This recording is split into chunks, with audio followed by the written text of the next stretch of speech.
I was at work when I got the call, and it was just, I mean, the wind being knocked out of you, and to drive home, and then we had to take her to the hospital knowing that she had leukemia, but we didn't really know what to expect. It was just a whirlwind and just kind of a numbing feeling at that time.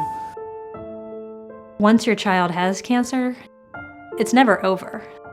I just remember taking an emergency room doctor aside, and I just said, "What is the situation?" And he looked at me and just said, "It's something really serious."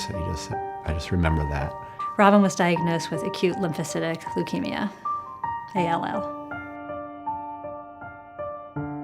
Within 3 weeks, we were released, and on her next checkup, we were officially in remission. Happy birthday, dear Rob. With leukemia, you go through several different cycles, and it's a 2-year period. The first 27 days are what they call induction, and it's a very intense period when you're in the hospital.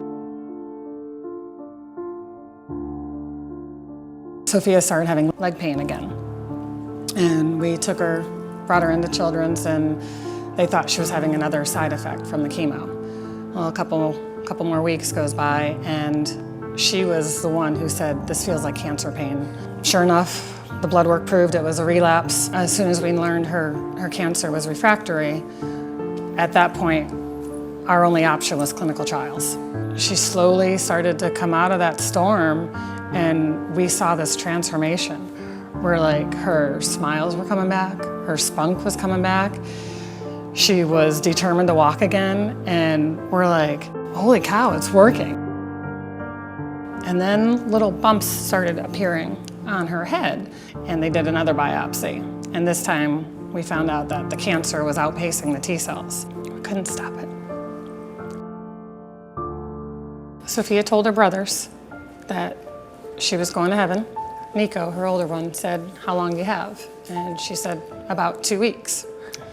And he's like, "Really, 2 weeks?" And she goes, "I know, that long, can you believe it?" And she's like, "What do you want to do?" So we fulfilled a 6-year-old's bucket list. I'm having fun. She ended each day saying it was the best day ever. I'm Robin. I'm in the 9th grade and I go to Walnut Hills High School.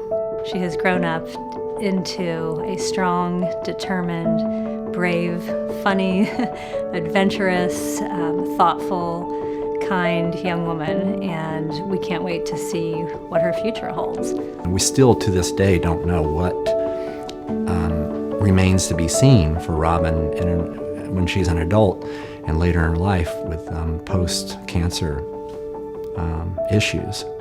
And so that's why Cancer-Free Kids is so important to us. Kids have their entire lives ahead of them, and cancer robs that of them. And our therapies, we're making headway, but they're not perfect. They have lots of side effects, and for some kids, we still can't cure them, and that's where technology can really come and help, and we can give really leading edge and compassionate care through innovation. The research that is funding additional treatments, better treatments, and also knowing the fight that is in these kids that get cancer. They're not giving up. Cancer-Free Kids provides a real essential function, and it takes those great ideas and breathes life into them. And so a lot of great therapies wouldn't exist without Cancer-Free Kids. Cancer research saved Robin's life, and we know that for too many kids, that cure didn't come soon enough, and we want to make sure that every kid has a chance to thrive, just like Robin is doing now. I saw and still see what it did to our Sophia, and if it's a main wish in my life is that no other child has to go through that. If there's a way we can help that, by all means. So that's why we would want to help Cancer-Free Kids.